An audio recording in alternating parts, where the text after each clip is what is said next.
Luzma, ¿tú vas a dar acceso a los interesados en conectarse? No, yo no tengo es desde la cuenta de Eli, pero no sé quién la está llevando, no sé si Chris. Ah, bueno, es que les mandé a mis estudiantes, entre el sermón, porque me dejaron plantada, dije que mínimo se conecten ahorita. Bueno, Sí, creo que Lalo está en eso. ujú, pero Voy bueno, a hablar con supongo ella. que si piden, los dejará entrar. Sí, órale, Gracias. sí, sale.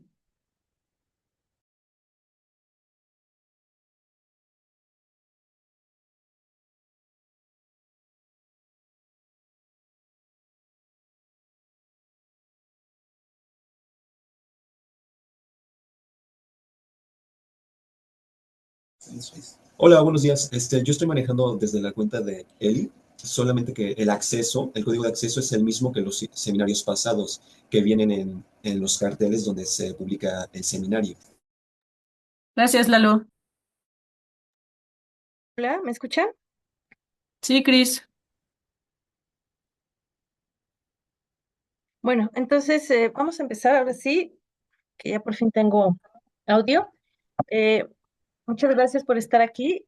El día de hoy tenemos el placer de tener a la doctora María Inés de la Peña Domenech con nosotros. Voy a decirles un poquito sobre su semblanza. Ella hizo la licenciatura en biología en el 2001 en la Universidad de Guadalajara, UNAM. Su doctorado lo hizo en ecología y evolución en la Universidad de Illinois en Chicago. Actualmente ella es profesora investigadora de tiempo completo en el ITESO en Guadalajara.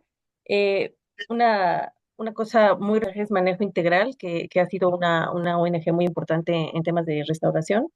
Eh, es miembro del SNI, nivel 2.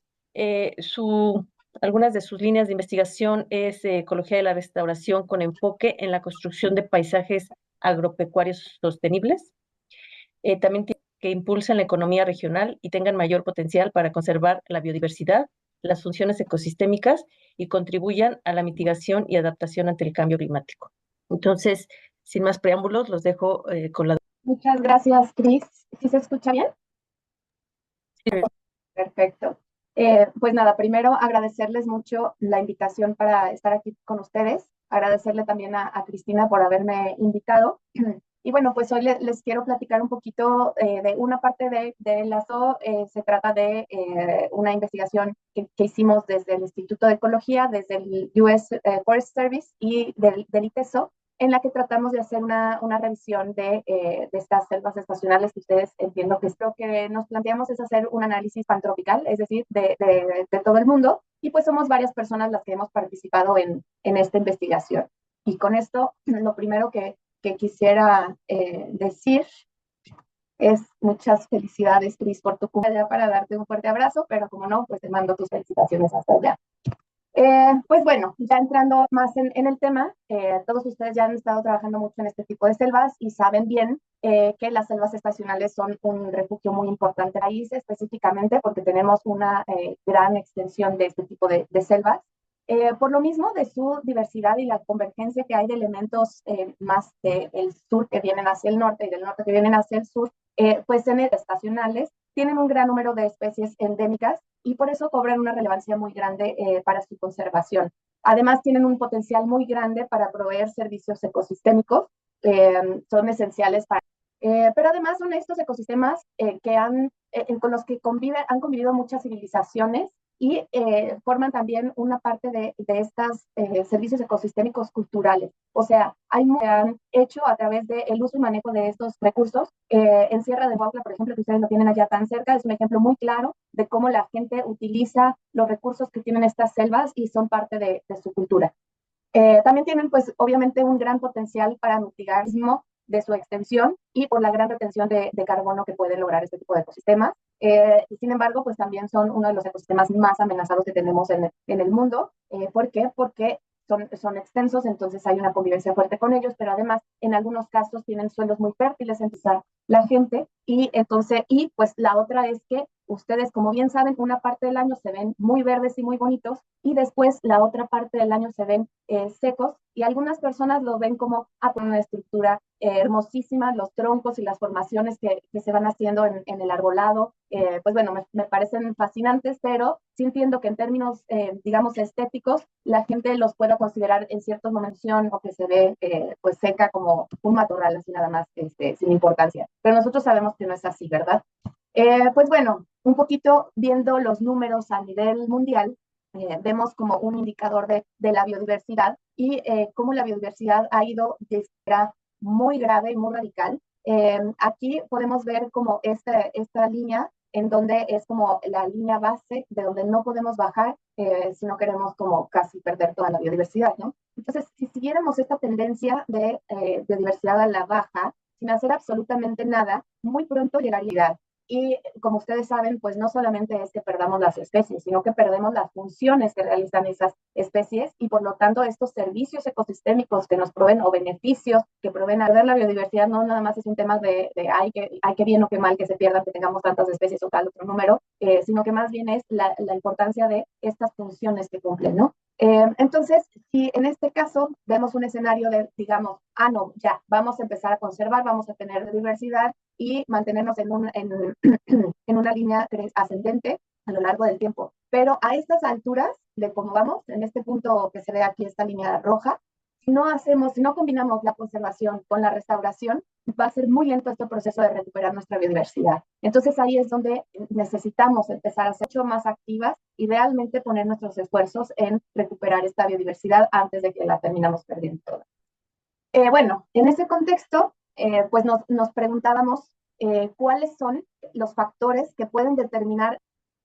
Nos propusimos hacer como una revisión a nivel global de la restauración de este ecosistema para ver qué es lo que funciona, qué es lo que no funciona o ha funcionado y por qué, ¿no? Entonces, esta era la primera pregunta que teníamos dentro de esta investigación. Ya me fui para el otro lado, ¿verdad? Después de, perdón, ya no sé ni para dónde. Bueno, ahora, lo primero que yo pensé cuando me propusieron esta investigación es, perfecto, entonces necesito un listado de los países donde tienen selvas estacionales, ¿no?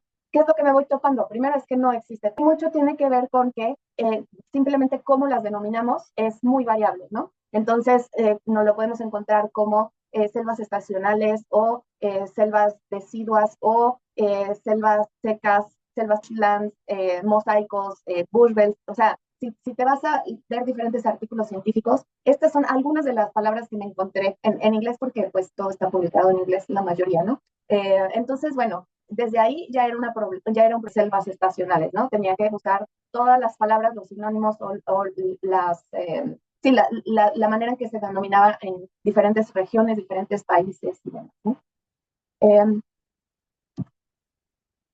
Y bueno, la otra es que si nos ponemos a investigar un poquito más de cada una de estas denominaciones de bosques estacionales, pues vemos que cada una tiene condiciones muy diferentes. Yo les preguntaría si creen que sería lo mismo restaurar en cualquiera de estos escenarios. O sea, ¿qué tenemos que fijar para restaurar una selva como esta? Abro el micrófono porque sí me gustaría que participaran. ¿Qué cosas son iguales? ¿Qué cosas son diferentes? ¿En qué nos tendríamos que fijar? Pues yo creo que, hola, me llamo Israel, sobre el tamaño del parche, ¿no? Por ejemplo, hay como pequeñas islitas, ¿no? A lo mejor buscar conectividad, ¿no? Entre los machoncitos de vegetación para que haya como flujo de los animales. Bueno, sí, entonces algunos vemos como en este bosque de sabana, un mosaico de sabana y bosque, que sí hay partes en que están combinados con pastos, con praderas. Acá también vemos como muchas praderas y que se integran algunos parchecitos, pero por ejemplo acá vemos que está como continua, ¿no? La selva. ¿Qué otras cosas podrían ser diferentes? El suelo, ¿no? Exacto. A ver, platícanos más, Amanda. Bueno, el suelo puede ser somero, profundo, creo que muy pocos áreas con suelo profundo, pedregoso, se ve ahí a simple vista, y pues el tipo de suelo, ¿no? Que va a variar de acuerdo a muchos elementos, muchos factores. Y otra cosa muy importante del suelo es que, por ejemplo, aquí en la Caatinga vemos un suelo desnudo, mientras que acá vemos un suelo que está cubierto por hojarasca, y acá no vemos suelo desnudo, sino más bien vemos pastos, en el caso del cerrado, de bushlands y de estos mosaicos, ¿no? Entonces, pues evidentemente, las estrategias que hagamos de restauración tendrán que ser diferentes dependiendo de cada condición de este tipo de selvas estacionales. Realmente no va a ser lo mismo, no podemos tener una receta que nos diga, pues para restaurar la selva estacional tenemos que A, B, C, D, ¿no? Porque como ven, pues en cada caso será diferente, ¿no? Pues bueno, si te vas a la literatura tal cual y vemos cuáles son los parámetros que definen estas selvas estacionales, pues básicamente depende de quién los define. Va ese autor la relación que haya tenido estos acercamientos de este tipo de ecosistema, ¿no? Por ejemplo, Bullock define que para ser un bosque estacional tiene que tener entre 250 y 2000 milímetros de precipitación al año, meses de sequía. Mientras que, por ejemplo, en estos autores más que trabajan más en la zona africana, definen que más bien tendría que ser de 100 milímetros a 1800 y así 11 meses de sequía. Entonces, cuando te pones a ver todas las definiciones que hay de selvas estacionales, pues encontramos que hay un montón de variación también en estos parámetros. Y entonces, pues seguíamos con la duda, pues entonces, ¿qué es una selva estacional, no? Porque pues casi depende de quién le preguntes o quién lo esté definiendo. Pues bueno, todas las ecorregiones que estaban definidas como selvas estacionales o que en alguna parte de la literatura estaban definidas como selvas estacionales o que por sus condicionales. Y identificamos estas 80 ecorregiones en el mundo en donde encontrábamos este tipo de ecosistema, llamárenlo como lo llamaran y en las condiciones que estuvieran, ¿no?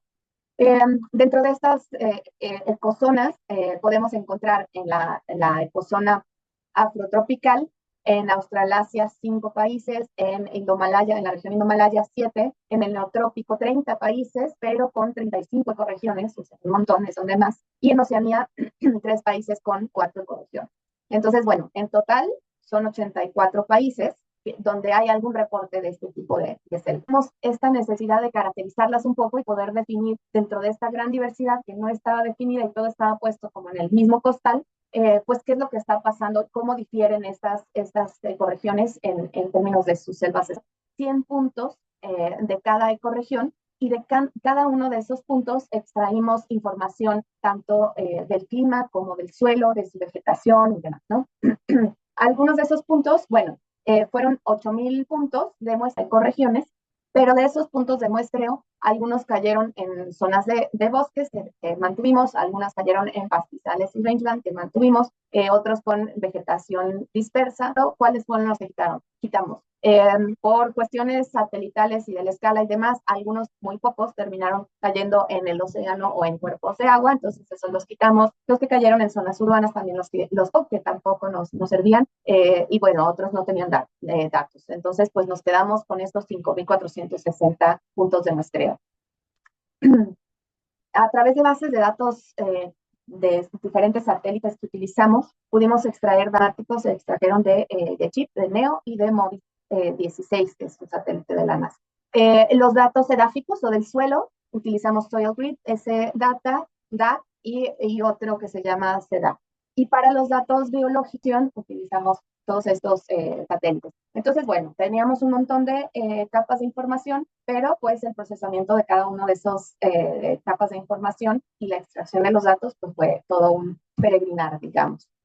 ¿Cuáles datos? 40 puntos. Tenemos el NDVI o el índice de vegetación normalizado. Tenemos la temperatura media anual, la máxima temperatura, mínima temperatura, amplitud y rango de la temperatura, dato mínimo, la amplitud, los meses en que llueve, el total de precipitación solamente en los meses de lluvia, la concentración de esa precipitación, el número de meses con sequía que refiere a de precipitación, cuáles eran los meses o el cuartil con menor precipitación, y también calculamos algunos índices, como el índice de Lang, que habla de la aridez, y de Martone, y este dato muy importante, la evapotranspiración. Estas últimas tres variables, precipitación y la temperatura, ¿no?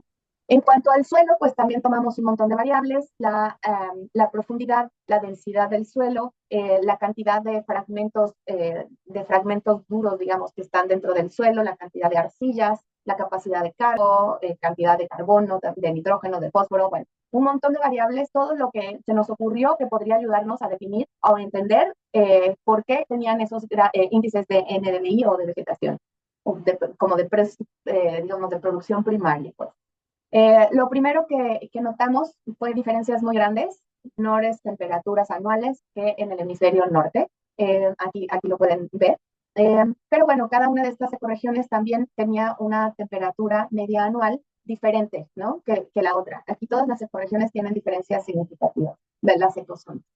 De la misma manera, el número de meses que tienen con estrés hídrico en el sur son mayor número de meses con estrés hídrico y en todas las ecorregiones. Entonces, realmente no, a este punto, no sé si ya se pueden estar dando cuenta hacia dónde va la cosa, y es que tenemos variaciones muy grandes en los selvas estacionales, ¿no? Eh, la precipitación, por ejemplo, hicimos un análisis temporal, evaluamos la precipitación en 2004 comparada con 2016, cantidad de precipitación que se había recibido en todas las selvas estacionales que evaluamos, ¿no? Y por otro lado, también un aumento en la temperatura. Entonces, pues bueno, esto ya estamos viendo, o sea, que son como 12 años de diferencia, pues ya se ven cambios muy importantes, ¿no? Y sobre todo pensando en las tendencias de cambio climático. Aquí pueden ver las diferencias en cada una de las ecozonas. Básicamente, para todas las ecozonas, menos para Australasia, tenemos una una temperatura media anual más alta en 2016 comparado con 2004, salvo en Australasia, que esta tendencia se ve revertida, ¿no? Ahora sí, con precipitación media anual, tenemos diferencias en todos los casos entre un año y otro, pero cuando las diferencias son mucho mayores en Oceanía, en donde se encontraban las mayores precipitaciones, en 2000 redujeron mucho para 2016. Aquí está un poco la tendencia año con año y podemos ver estas variaciones a lo largo del tiempo. Una cosa característica es que, por ejemplo, en la región africana no hay cambios radicales en la precipitación, porque básicamente la precipitación es igual de baja todos los años, ¿no? Y es zona. La región del neotrópico, donde estamos nosotros, también tiene precipitaciones bajas, pero con un poquito más de variación. Donde se tienen más variaciones es en las regiones de Indomalaya y Australasia, y por supuesto en Oceanía, donde históricamente ha tenido la mayor precipitación en estas regiones. Si nos ponemos a ver la temperatura media anual, vemos nuevamente las temperaturas en la región africana son mucho más altas que en las otras, pero a diferencia de la gráfica de precipitación, en este caso la región Indomalaya también tiene temperatura neotropical en donde estamos nosotros. Entonces, nuevamente, va a ser importante no solamente cuánto llueve, sino cuál es la temperatura de esa región para saber cuánto es la evapotranspiración a la que se llega, ¿no? Y pues bueno, en las regiones de Oceanía y Australasia son las temperaturas más bajas, siendo en los bordes. En cuanto al suelo, Itzi Rivero, que yo creo que ya les platico un poquito, sacó este estudio de los suelos. Históricamente, o siempre nos habían dicho en los libros de texto, que en los suelos. Y lo que encontramos con este estudio es que pues tampoco es generalizable para todas las regiones que tienen este tipo de ecosistemas. Hay regiones en donde sí la fertilidad es muy alta, pero otras en donde la fertilidad se encontró bastante baja. Eso pienso que ya lo platicaron con Itzi. Y que les estoy presentando, nuestro indicador o variable de respuesta siempre fue el NDVI, ¿no? La producción primaria. Queríamos saber por qué había diferente NDVI en las diferentes ecorregiones, ¿no? Entonces, esta es un poquito la distribución de estos NDVIs, en donde vemos estas franjas muy rojas, pero no de la región de América, del neotrópico, sobre todo cuando ya estamos llegando más cercanos a los desiertos de Sonora, por ejemplo, acá en México, o cuando nos estamos acercando ya a las pampas de Argentina o el desierto de Atacama, ya más cerquita por acá, ¿no? Entonces, y por ahí tampoco se distribuyen de manera similar en los diferentes continentes, que en algún momento pensamos, bueno, es que a lo mejor las regiones de los bosques estacionales en África van a ser más secos, pues en algunas zonas en donde se ven estas diferencias. Y pues bueno, también estas tendencias climáticas nos hablan de cómo se va a ver esta vegetación, y entonces no es sorpresa que la región neotropical tenga los NDVIs más bajos comparado con todos los demás. Neotrópico y Indomalaya tienen niveles similares de NDVIs y por el contrario altos de NDVI. ¿Hasta aquí tienen alguna pregunta o me sigo? Bueno, me voy a No, seguir. Dale, dale. No supe quién abrió el micrófono. yo dije que no, gracias. Okay. Muy bien, entonces me sigo. Bueno, esto solamente es un acercamiento de esa misma gráfica que les mostré. Y pues bueno, en estas gráficas en donde queríamos ver toda la variación de puntos, la nube de puntos que había de puntos analizados, ¿qué es lo que encontramos? Aquí vemos el NDVI, porcentaje de NDVI, y acá en este caso vemos la precipitación total. De entrada podemos ver que muchos de los puntos, aquí 19% de los puntos, se salen de cualquiera de las definiciones clásicas de la selva estacional, ¿no? O sea, en el caso de la definición de Pennington, entran aquí algunos que tienen precipitaciones muy bajas, pero aquí termina y nos sobran todos estos de acá. En el caso de Gentry, igual, pues no me toma. Y de la misma manera con otras variables, por ejemplo, el número de meses con sequía, o meses secos, pues también dependiendo de quién lo defina, pero hay muchos puntos que quedan fuera de esas definiciones, ¿no? Lo mismo pasa acá con la temperatura media, ¿no? Y pues bueno, también un poco reconocer que estos puntos, por ejemplo, rojos de la parte donde la precipitación es menor, pero también el NDVI es menor, ¿no? Y los puntos verdes de Indomalaya y Oceanía se tienden a agrupar más acá, ¿no? Pero llegando, si se fijan, llegan a un tope, ¿no? Llegan aquí a una asíntota en el 80% de NDVI. Entonces, entonces, ya sabiendo toda esta variación, seguíamos con la misma pregunta, que cómo vamos a medir el éxito de la restauración, nuevamente pensando qué funciona, qué no funciona y por qué no, pero ahora cada vez más confundidos, bajando con la misma cosa, ¿no? O sea, no es es el mismo ecosistema definido, pero con una variación muy, muy grande. Y con base en eso, pues empezamos a hacer los análisis y sacamos este artículo que pienso yo que ustedes ya leyeron, pero pues se los platico. De las 35 variables, hicimos este análisis en el que reconocimos cuál era la importancia de cada una de las variables para definir el NDVI. Y algunas variables tuvieron poca importancia en la definición, pero otras tuvieron mucha importancia. Por ejemplo, el índice de aridez de Lang fue una de las diferencias en NDVI. Y nuevamente, este índice de Lang nos habla de la relación entre la precipitación media anual y la temperatura media anual. El total anual de precipitación también fue una de las variables que más nos ayudó a determinar eso. Y otras variables también funcionaron muy bien. Cortó la lista porque las demás nos decían aún menos, ¿no? Entonces, pues bueno, teníamos que caracterizar, ver qué es el mundo, el mar de puntos, mar de variables que había, para poder definir con cuáles variables nos íbamos a quedar.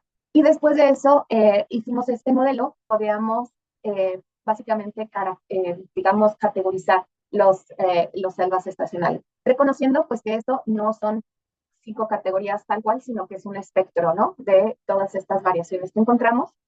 Lo interesante es que justamente fueron nada más estas 3 variables las que nos ayudaron a definir el 80% de toda la varianza que existía en las selvas estacionales. Entonces, básicamente es un árbol de toma de decisiones, ¿no? Si el índice de aridez de Lang es menor a 25, sí. Ahora, si dices que sí y este índice de aridez también es menor a 7.9, entonces ya se dividen en estos dos primeros grupos. En cambio, si dices que no, necesitas ver si la evapotranspiración es menor a 9.989, entonces pasas a ese grupo categoría 5. Y finalmente la temperatura media, que ya nos ayuda a dividir estos grupos finalmente para tener toda esa división. Entonces, con esto, pues ya podíamos definir los tipos de selvas estacionales que definimos y con estas variables que analizamos, y vemos que pues no se definen por continentes para nada, pero sí se reconocen regiones, por ejemplo, que tienen similitudes importantes. Por ejemplo, esta parte de la región central de América es parecido y muy parecido a las selvas de Oceanía, de esta parte de Indomalasia y del centro de África. Pero por uno, pues es mucho más característica de la parte norte de África y un poquito acá en la zona del Perú. Pero bueno, entonces podemos ir reconociendo estos diferentes tipos de selvas estacionales y ya un poco partir de, pues que no son iguales y que probablemente cada estrategia para su restauración. Aquí es como se ven estas variables ya cuando las ponemos relacionadas con el NDVI, y es muy claro con el índice de aridez de Lang, vamos viendo estas separaciones de los grupos, se ve muy, muy claro, ¿no? Aquí está el grupo 1, aquí está muy claramente el grupo 2, y el grupo 3, 4 y 5, por eso necesitamos otras variables, ¿no? La segunda variable, el índice de evapotranspiración o la evapotranspiración media anual, pues no nos ayuda tanto para distinguir entre el grupo 1 y 2, pero nos distingue perfectamente entre el grupo 4 y el grupo 5. Y finalmente la temperatura media anual, que es la última variable que necesitábamos ya para poder distinguir entre el grupo 4 y el grupo 3. Entonces, las categorías son los grupos de selvas estacionales. Aquí hay otras relaciones, por ejemplo, esta relación del porcentaje de el índice perdón, el estrés hídrico que nos ayudó a relacionar hacer esta correlación muy fuerte entre estrés hídrico, pero también algunas relaciones con el suelo nos dieron valores importantes. Aquí lo único es que la variación climática es mucho más fuerte que los procesos que suceden en el suelo. Y no porque sean menos importantes, puntuales. O sea, los procesos del suelo están muy asociados a ese sitio específico y muchas veces hasta a nivel de metros cuadrados, ¿no? En cambio, las variables climáticas, pues sí tienen una amplitud mucho más grande. Aquí es como se ve, por ejemplo, el pH del suelo, que se ve una correlación post, pero sí vemos cómo se organiza, ¿no? en estas diferentes categorías de grupos. Aquí está cómo se ve el contenido de arcilla.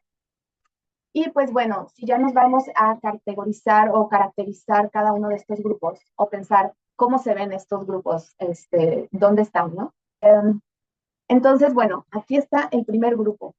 Así es como se ven algunas fotografías de este primer grupo. ¿Dónde lo encontramos? En Angola, en Cape Verde, en Ecuador, en diferentes partes. Pero si se fijan, es un grupo de selvas estacionales que tiene una vegetación mucho más abierta. La vegetación tiende a ser mucho más chaparra, digamos. Y pues sí se nota una aridez mucho mayor que en otros grupos, ¿no?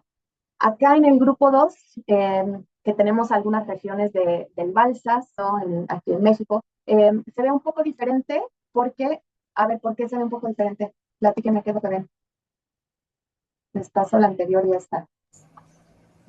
A ver, Cactáceas. adelante, Yael. Bueno, no sé quién habló. ¿La puedes repetir otra vez? Así nada más se rápido.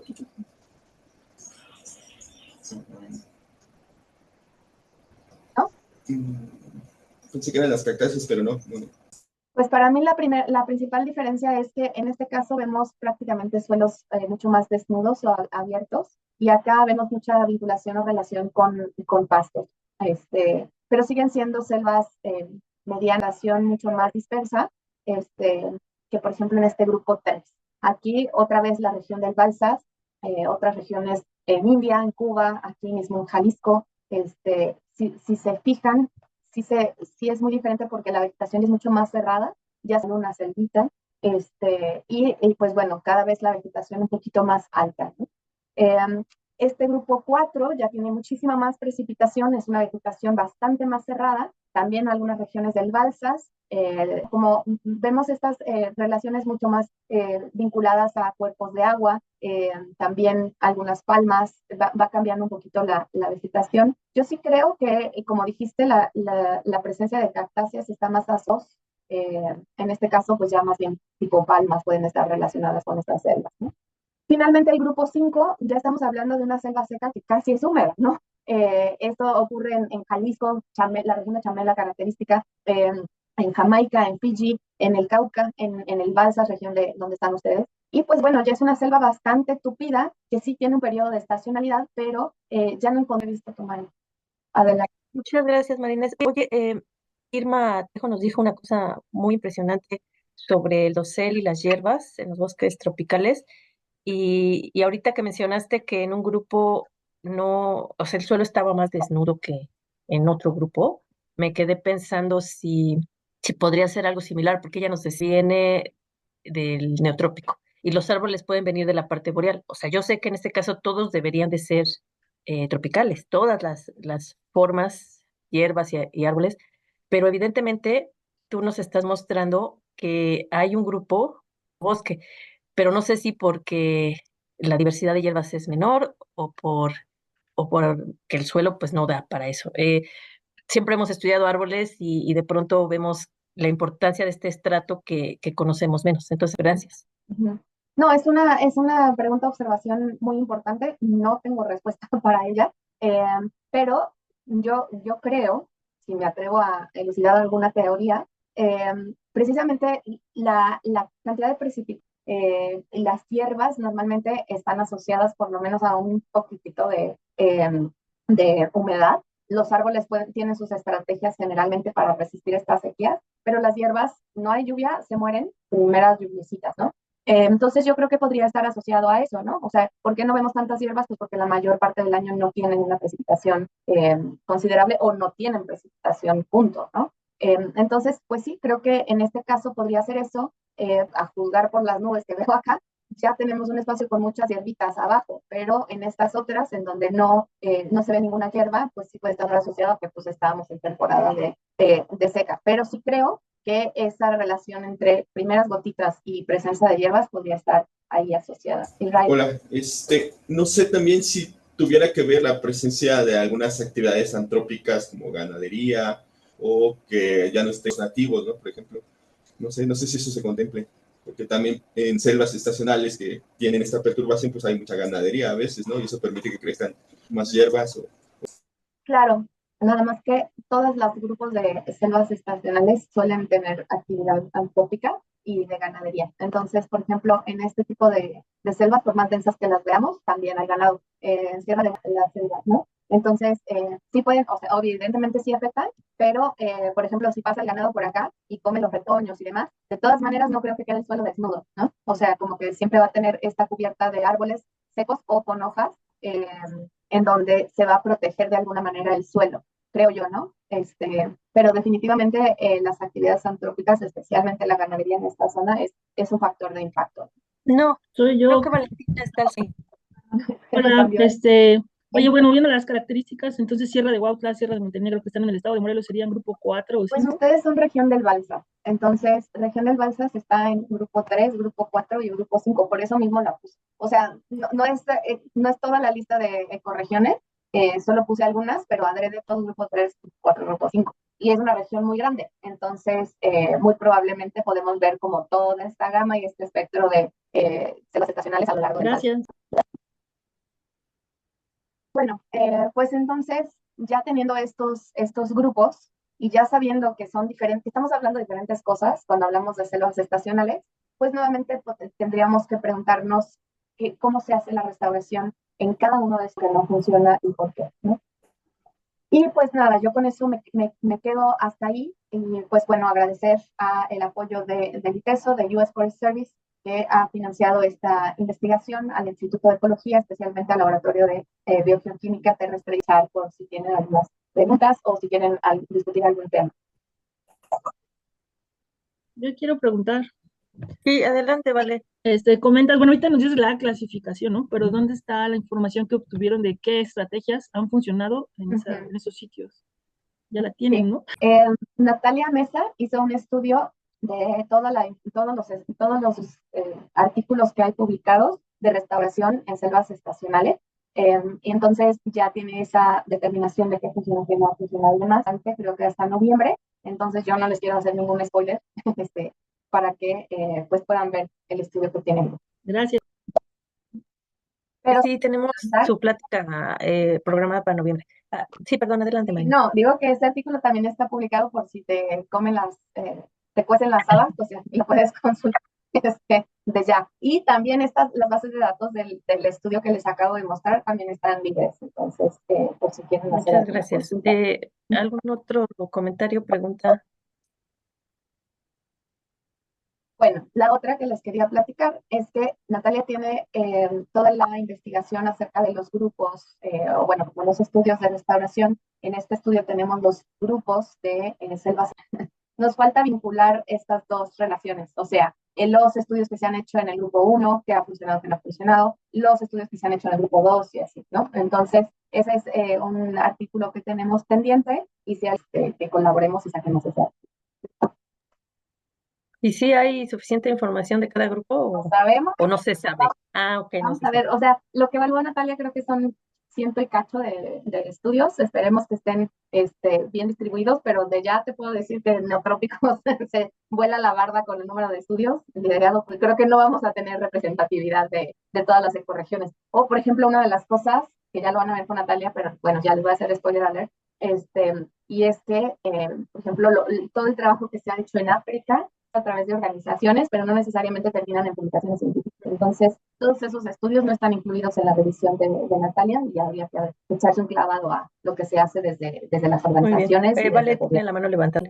Hola, oye, en esta revisión que hicieron con respecto a las publicaciones del mundo, ¿cómo ves las publicaciones que hacemos en México? ¿Nos falta trabajar o qué deberíamos de incluir? ¿Cómo hacemos para pintar más en este tipo de análisis? No, yo pienso que vamos muy bien. De hecho, México tiene liderazgo, ¿no? En número de publicaciones de restauración de este tipo de ecosistema. Entonces, no creo que sea como el número de publicaciones. Lo que yo considero es que las extensiones de lo que alcanzamos a restaurar son muy pequeñas comparado con otro tipo de estudios y que muchas veces no pasan hacia, o sea, se quedan en el sector académico y nos falta cruzar ese puente hacia el gobierno que pueda como hacer restauraciones más grandes, pero con el liderazgo, con el conocimiento que se ha adquirido en la academia y poder tener, digamos, ya no experimentos, sino más ciudades, ¿no? Y la otra es que es bien complicado, y tú lo sabes más que nadie, que pues la tenencia de la tierra y la gestión del territorio es muy compleja en México. Entonces, por más que queramos restaurar muchísimas hectáreas, mucha área, pues todas las hectáreas que hay tienen dueños, ¿no? Entonces, están a manos de los ejidos, que a veces quieren participar, a veces no quieren participar, o están a manos de propietarios privados, que son sus tierras y pues no te puedes meter, ¿no? Entonces, pues sí, es muy complicado ya llevarlo a la práctica y pues muchas veces tenemos, digamos, con esas realidades. Incluso en mismo Sierra de Bauco, que es área natural protegida, en donde pensaríamos que podríamos restaurar libremente, digamos, pues no, porque hay tierras ejidales ahí adentro, ¿no? Entonces tenemos que tener los permisos de la comunidad. Y pues bueno, en todos los trabajos de restauración que se hacen, un componente muy importante es el trabajo con la comunidad, ¿no? O sea, el trabajo que hacemos solamente desde la academia termina con el trabajo que hacemos dentro del taller, ¿no? O sea, termina con su publicación, termina cuando termina el financiamiento, pero es que si queremos que esto se lleve a largo plazo y que permanezca durante el tiempo, incluso después de que nos vayamos nosotros como académicos, tenemos que trabajar con la gente, tenemos que tomarlos en cuenta en la selección de especies, tenemos que tomarlos en cuenta en el diseño, en cómo se hace, en cómo se maneja, en cómo permanece a lo largo del tiempo y el manejo que se va a dar al final, ¿no? Entonces, bueno, pues sí hacer. Gracias. Muchas gracias. ¿Más comentarios, sugerencias? Nada. Me la van a dejar barata. Nos quedamos impactados con toda la información. La tenemos que dejar reposar un poquito. O voy a lanzar el Pues dedo. bueno, si no hay nada, ¿sí? ¿Te vas a preguntar? Pues si quieres, puedo usar mi dedo mágico para seleccionar a alguien y preguntar. Muy A ver, bien. Dafne. Dafne, ¿estás o no estás? Sí, sí estoy. A ver, Dafne, ¿alguna pregunta, comentario o algo que quieras hacer? Em, bueno, es que solo me abruma la cantidad de definiciones que tenemos para la selva estacional. Es bastante y entonces no sé, utilizar un solo nombre para definirla, creo que eso es un problema, ¿no? Con el que tenemos que lidiar.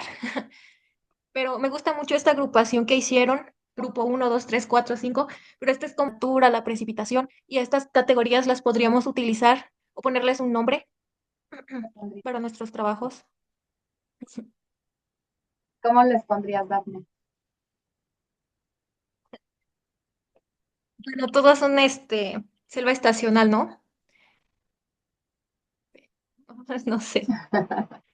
No, pero te dejo esta tarea. Es muy buena observación y creo que yo pasé varios años en ese estrés que tú mencionas de no saber ni siquiera con lo que estamos trabajando. La historia en la ciencia hemos pasado ese problema, ¿no? O sea, como decimos, pues definido por Gentry, entonces ya, listo, ya entró.